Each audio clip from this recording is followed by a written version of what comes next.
Halloween had always been magical for my sister Lily and me, but this year felt wrong. We strolled through our neighborhood, her laughter bright against the chilling night air. While most houses were filled with light and laughter, one loomed at the end of the street, a dilapidated old house shrouded in darkness, its windows like vacant eyes. "Let's check it out," Lily said, her voice tinged with excitement. A shiver ran down my spine. I wanted to say no, but the pleading look in her eyes forced my legs to move. As we approached, the air turned icy. I felt a knot in my stomach as we stepped onto the creaking porch, the wood groaning underfoot. I knocked, and the door creaked open. "Hello," I called, the sound swallowed by silence. Lily dashed inside, her giggles echoing in the empty hallway. "Lily," I called, stepping in after her, but the darkness pressed in on me like a suffocating blanket. I searched room after room, the weight of the silence thickening with each passing moment. My heart raced as I turned, panic setting in. "Lily!" I shouted, my voice breaking. Just then, I heard a giggle, her unmistakable laugh, but it echoed strangely like it was coming from all around me. I spun in circles, and when I finally spotted her, she was standing at the end of the hallway, her back turned to me. "Lily," I whispered, my voice trembling. She didn't turn. I took a cautious step forward, and in that moment, the shadows shifted. The air grew colder, and I felt a hand grip my shoulder, icy and skeletal. I screamed and bolted toward the door, but it slammed shut, trapping me inside. I could hear Lily's laughter morph into something sinister, echoing through the house as I pounded on the door, screaming to let me out. Just when I thought I'd lose my mind, the door swung open, and I stumbled out into the night, breathless and trembling. Lily stood beside me, her expression eerily calm. "Did you see the nice man?" she asked.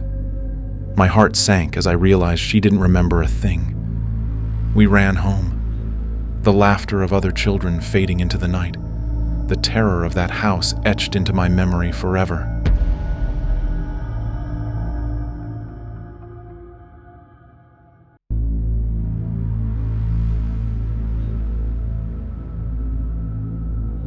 On Halloween night, I settled in with popcorn and my favorite horror movies.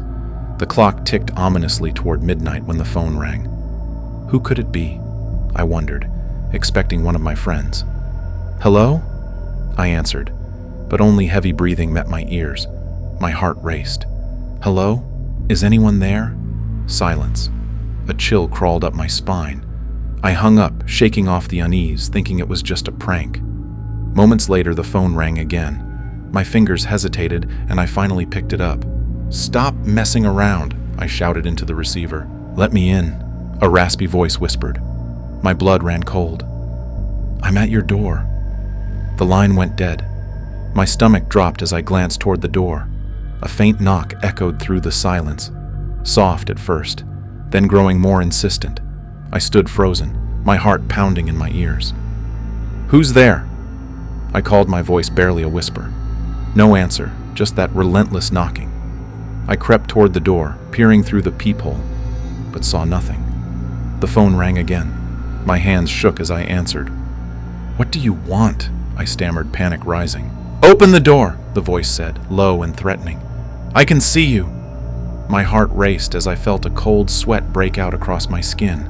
I backed away, fumbling for my phone to call 911. Suddenly, the lights flickered and went out, plunging me into darkness. I could hear the breathing outside, feel its weight pressing against me. "Open up," it demanded, and I felt the door rattle under a forceful shove. I dashed to the window, desperately scanning the street, but saw only shadows. When I turned back, the figure was right there, inches away from me, face hidden in the dark. I screamed, fumbling for the lock, but the door swung open before I could react. I don't remember what happened next. All I know is I ran, leaving everything behind. Every Halloween since, I keep my phone turned off, terrified of the whispers that still echo in my mind.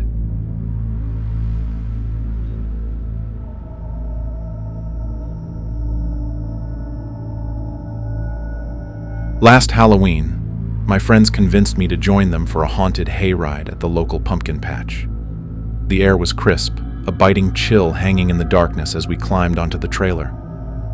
The driver, an old man with sunken eyes, warned us of the legends surrounding the land, tales of those who had gone missing.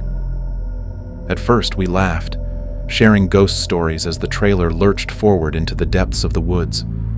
But soon, laughter faded, replaced by an unsettling silence. The trees loomed over us, branches reaching out like skeletal fingers. Then, without warning, the trailer stopped.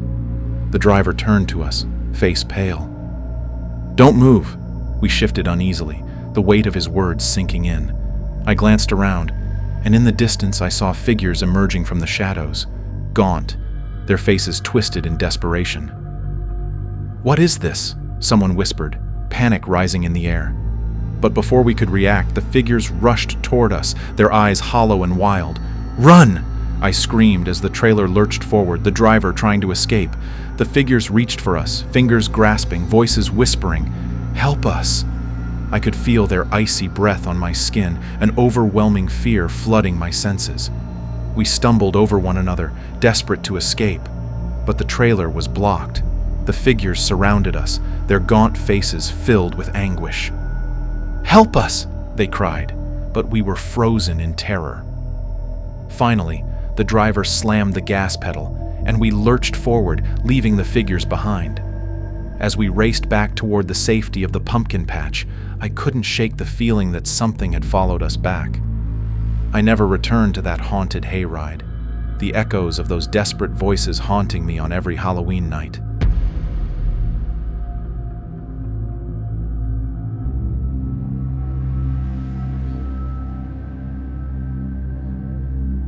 The Halloween costume party at my friend's house was the highlight of the year. Everyone was dressed to the nines, gore and glamour swirling in every corner of the room. Amidst the laughter and music, someone suggested we bring out the Ouija board, igniting a spark of excitement. We gathered in a dimly lit room, the candles flickering as we placed our fingers on the planchette. At first, it felt like a harmless game, a fun way to connect with the unknown. We laughed and asked silly questions, but then the atmosphere shifted, thick with an unsettling tension. The planchette moved, spelling out danger. A shiver ran down my spine, but my friends dismissed it as a joke. The candles flickered again, and the room grew colder. I felt something brush against my neck, a whisper tickling my ear. "Stay." Just then, the lights went out completely, plunging us into darkness. Panic erupted as we scrambled for our phones, illuminating terrified faces. In that brief light, I saw the shadows shifting, something dark lurking just beyond our reach. "Get out!" someone shouted, but the door wouldn't budge. I could feel a presence pressing against us, a weight in the air that suffocated. Then came the sound, loud and ominous, like someone or something was scratching at the walls, clawing to get in. Finally, the door burst open, and we tumbled into the hallway, gasping for breath. But as we reached the safety of the outside, I turned back, feeling the cold gaze of something watching from the shadows. To this day, I can't shake the feeling that something was waiting for us in that house, something that wanted us to stay. Every Halloween since, I can almost hear it whispering my name, a haunting reminder of that night.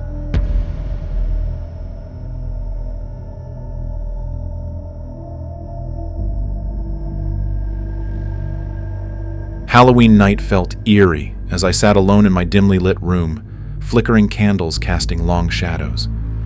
I had decided to stay home, seeking refuge in the familiar chaos of horror movies.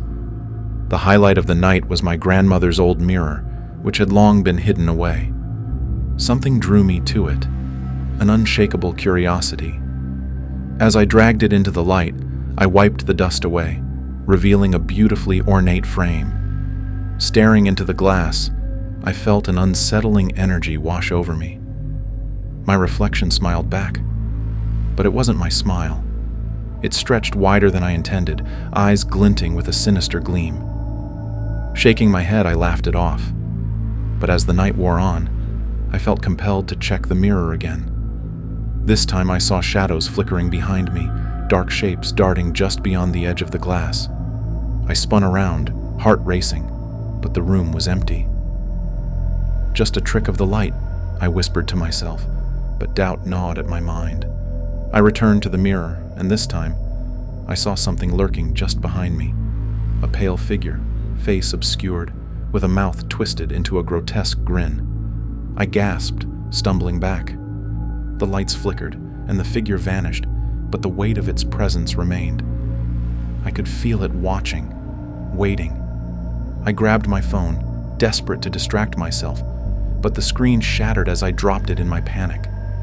Suddenly, the mirror reflected my friends who had come back to check on me, but their faces twisted into horrifying versions of themselves, eyes hollow, smiles stretching unnaturally wide. I screamed and ran, but the door wouldn't open. The cold breeze from the mirror brushed against my neck, and a whisper filled my ears. "Stay with me." Finally, I burst through the door and fled the room. I left the mirror behind, my heart pounding in my chest. To this day, I can't bring myself to look into any reflective surface without feeling its cold grip around me, a reminder of the thing that lurked just out of sight.